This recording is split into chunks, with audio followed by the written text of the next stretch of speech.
Good morning children, Sharashnathi. Let's introduce to a new chapter, that is congruence of triangles. Chapter 7. With some definitions. Line segment. A part of a line is called line segment. You already learned. It has two endpoints, is it? A part of a line is called line segment. It has two endpoints. In another way, the shortest distance between 2 points is called a line segment also we can call. Okay. Next, measure. The opening between the arms of an angle is called its measure. Opening means children, this is one arm and this is another arm. Okay. Those two arms are meeting at one point. Here it will make one angle. Okay. This we will call it as a measure. Next, congruent figures. If two figures have exactly the same shape and size, then they are said to be congruent. For congruence, we use the symbol, this one. Means, if any two figures, student, it may be any figures you can compare. If it is having same size and shape, we can call it as congruent figures. For that congruence, we will use this symbol. Okay. Two plane figures are congruent if each one superposed on the other covers it exactly. If you keep one upon another, it should overlap upon that. Then we will call it as congruent figures. Okay. Two line segments are congruent if they have the same length. Two line segments are congruent if they have the same length. Means if it is 8 cm, it should be 8 cm itself. That is, segment AB is congruent to segment CD. Okay, if AB is equal to CD. Two angles are congruent if they have the same measure. Here these two angles should be same. If it is 80 degree, this also should be 80 degree. If it is 60, this also should be 60 degree. Then these two we can say it as congruent. That is, angle AOB is congruent to angle CDE if measure of angle AOB is equal to measure of angle CDE. Two squares are congruent if they have the same length. Means IJ should be equal to MN, JK should be equal to MO. Square means all the sides will be equal. Children, is it? Two squares are congruent if they have the same length. It should be equal. Means same length squares we have to consider.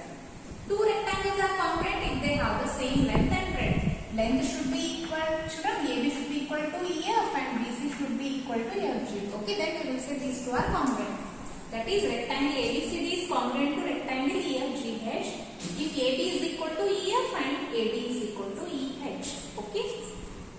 Two circles are congruent if they have the same radius. That is, circle C1 is congruent to circle C2 if radius of C1 is equal to radius of C2 I have written. So if you consider two circles, we can call it as C1, C2. Its radius should be equal to this radius. Then only we can call this circle C1 is congruent to circle C2. Radius of C1, this is radius measurement. Radius of C1 should be equal to radius of C2. Criteria for congruence of triangles. First criterion, there are 4 congruence criterions, children. In that first one is SSS congruence criterion, means 3 sides should be equal in this. If 3 sides of one triangle are respectively equal to the 3 sides of another triangle under a given correspondence, then the triangles are congruent. For example, observe these two triangles, ABC triangle and PQR triangle.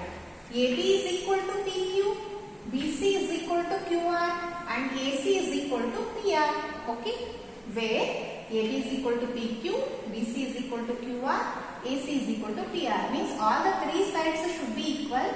Then we can apply SSS congruence criterion. Next congruence criterion, children, that is SAS congruence criterion. Means side, angle, side. Congruence criterion.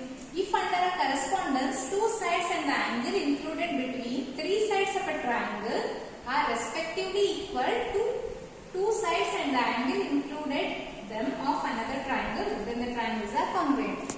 Means, if here one side AB is equal to RQ and BC is equal to QP and here angle B is equal to angle Q. Okay. Means 2 sides have included angle. Side, angle, side. Okay. Where AB is equal to RQ, CB is equal to PQ and angle CBA is equal to angle PQR. Means side, angle, side should be equal in both the triangles. Then we can consider these two are congruent. Next congruence criterion, that is ASA congruence criterion, means angle, side and angle. Means it should, one side should be included children? Both the sides angle should be there. When two angles and the included side of a triangle are congruent to two angles and the included side of another triangle, then the triangles are congruent under a correspondence. Observe here, ABC triangle, PQR triangle. Angle B is equal to angle Q, angle C is equal to angle R, BC is equal to QR. Means angle, side angle, here angle, side angle. Okay. These two are also congruent to each other. One more congruence criterion, children, that is RHS congruence criterion. When the hypotenuse and one side of a right angle triangle are respectively equal to the hypotenuse and one side of another right angle triangle under a correspondence, then the triangles are congruent. Means ABC is a right angle triangle, children, right angle at B.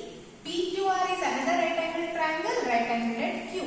Here BC is equal to QR, AC is equal to PR, okay, and angle Q is equal to angle D. Under right hypotenuse side means both the triangles have right angles, children, and hypotenuse, and also one more side. Both are equal in both the triangles. So we can consider these two triangles as congruent. Means how many congruence criterions you learned today? Criterion for congruence of triangles. There are 4 congruence criterions. Those are SSS congruence criterion. If 3 sides are equal, okay, 2 triangles when you are comparing, 3 sides are equal means we can say it is congruent. Side angle side, if it is equal in both the triangles, consider this congruence criterion. If angle side angle is congruent, children, then also those 2 triangles are congruent. If right hypotenuse sides are equal in both the triangles, we can consider those triangles are congruent. Thank you.